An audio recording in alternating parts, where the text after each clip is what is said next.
আপনারা ড্যাব বা ঢ্যাপকে চিনেন? এই যে শাপলা ফুলের যে বীজটা হয়, উপরের ফলটা, সেটাকে ড্যাব বলা হয়। এই ফল যেমন কাঁচা খাওয়া যায়, তেমন শুকিয়ে খই বানিয়ে খাওয়া যায়।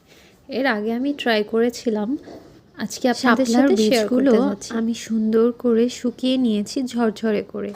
এবার একটা প্যানে আমি আস্তে আস্তে এগুলো ভেজে নেব। এগুলো সুন্দর করে ভাজলেই খই হয়ে যায়। আমি এর আগে ট্রাই করেছিলাম, অনেক সুন্দর খই হয়েছে। আজকে আবার একটু ট্রাই করে দেখি।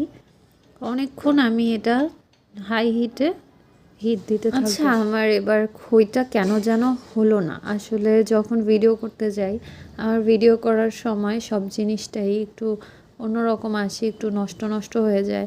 আমি জানি না কেন, এটা কি আপনাদের সবার সাথে হয় কি না আমি জানি না। যখন ভিডিও অন করব না, তখন সব কিছু খুব পারফেক্ট হবে, এবং ভিডিও অন করলে সেই জিনিসটা আর পারফেক্ট হবে না। আমার খইটা হয়নি। তবে এভাবে আমি খেয়ে দেখেছি, এভাবেও খুব মুড়মুড়ে মুচমুচে একটা সুন্দর স্বাদ আমার মুখে এসে ব্লাস্ট করছিল। আজকে এই পর্যন্তই। আল্লাহ হাফেজ। আপনারা পারলে বাসায় ট্রাই করে দেখবেন, এবং খই হলে আমার সাথে শেয়ার করবেন। আল্লাহ হাফেজ।